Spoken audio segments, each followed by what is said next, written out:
I would like to share with you my self-inquiry experience from this morning.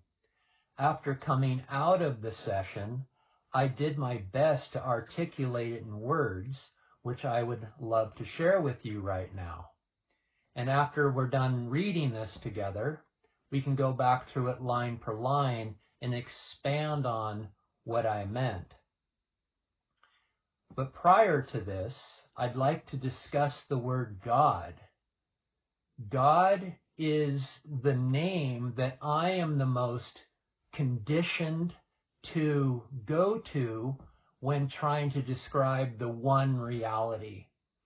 And I would suggest you using the word that you are most comfortable with.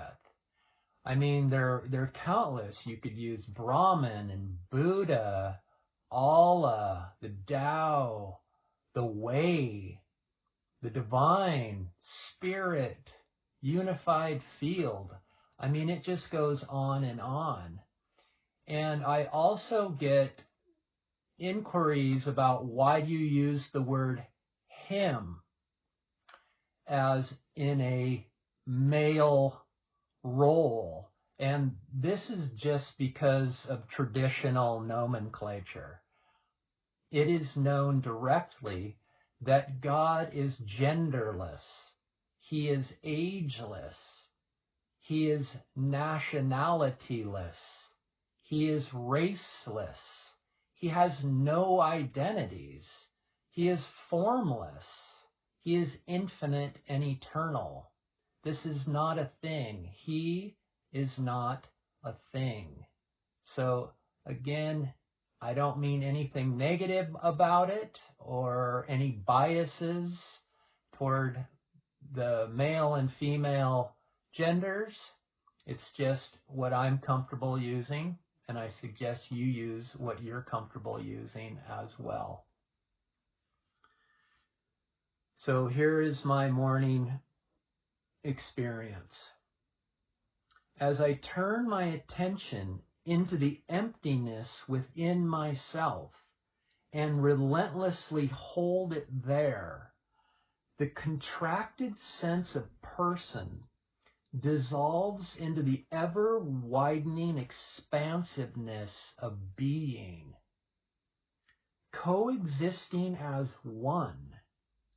The expansiveness becomes aware of itself, in which it is recognized that it is awareness alone that is the expansiveness, which is the direct experience of what I am is. The absence of person renders it impossible to conceptually know or name the aware expansiveness, in which the only one who meets this description is God alone. It is in this direct experience of Him that I realizes that God shines eternally infinite in humanity's heart as I am, and I am this I. So let's go back and review some of these. As I turn my attention into the emptiness within myself, this is self-inquiry. I'm turning my attention away from the objective world, away from my identities, away from my attributes, and I am relentlessly abiding in self. And in this, there's an experience of dissipation. Now, we know that only an ego can have experiences. So, what is being experienced? The dissolution of ego. And what is revealing itself as this is growing wider and wider? Awareness. So this is the expansiveness that reveals the awareness. And eventually they both merge into the coexistence of one. This is why I say it dissolves into the ever-widening expansiveness of being. This reminds me of a Rumi quote where he says, "Drift down and down and down into ever-widening rings of being." So coexisting as one, the expansiveness becomes aware of itself. So that's saying that as ego dissolves, it becomes wider and wider and wider, which means it's dissipating in that wideness, that the awareness comes through, that it is the expansiveness, which is realized that it is awareness alone that is the expansiveness, which is the direct experience of what I am is. So the expansiveness of awareness is I am. So that is most likely being experienced as myself. It's I am. There just seems to be this, you could say, inner voice. It's saying I am to itself. The absence of person renders it impossible to conceptually know or name the aware experience. Yes, so this experience of expansiveness is the dissolution of ego, which is the dissolution of conceptual knowledge. There's no one left to know anything other than self. And what remains is nameless. That's why I go on to say, which is the only one who meets this definition alone is God, which is what we talked about earlier, these definitions of God. You could even say he's the one nameless name. It is in this direct experience of him that I realizes that God shines eternally infinite in humanity's heart as I am. And I am this I. Everything is merging together. This is where God, this is where aloneness, this is where awareness, this is where being, this is where existence, this is where consciousness, this is where I shines as I alone. This is where the felt sense of person no longer exists. There is no individual that resides in being. There is just being, being itself. This reminds me of a Ramana Maharshi quote that says, "Your glory lies where you cease to exist." What he means by you is where the ego ceases to exist, you shine, your glory shines through you as I am.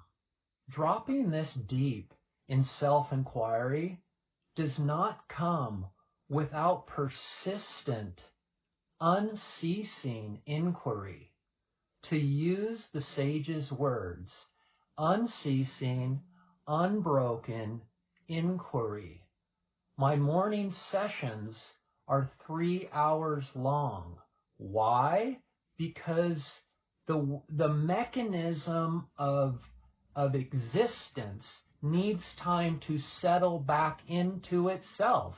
That's saying that any ego left in here has to settle into its source, and that can take some time. I talk to a lot of people that think that they can get away with 20 minutes a day here and there and self-inquire while doing work. This is not the message of the sages. This is the relentless pursuit of effortlessness. This is prioritizing happiness. This 3 hours a day does not consume my day. I wake up 3 hours prior to me having to get up, and I self-inquire. And therefore, it doesn't take up any of my day. That space is always available for me, even if I'm on a business trip or on a vacation or at home. That space is always here. And I long for that space. I long for that turning within, because it's known that this is the only place that's going to deliver what you are wanting to experience in life. There is another famous quote by a beloved Indian sage. He was a Sufi mystic by the name of Kabir. And his quote goes as, "I felt in need of a great pilgrimage, so I sat still for 3 days, and God came to me." The reason I'm bringing this up is it shows you that you need to be in, I would say, a minimum of 2 hours to see what happens with that. And you will then know if you need more time than that. You might need less. Everybody's different. We're all on our own journeys here back home on this destinationless journey to ourself. And it's in these longer sessions where clarity comes about. And due to your conditioning, you will be able to determine how long you need to sit in silence and stillness to be able to write something like I just wrote this morning. When you can experience what I just read to you, then you know you're on the right track. You will know. You won't need anybody else. You won't need any help. If you're doing self-inquiry this intensely and this diligently, you're in. You're done. It's over. It's just a matter of time before you are experiencing the one love of yourself. And as always, I'm here to help in any way I possibly can. Take care.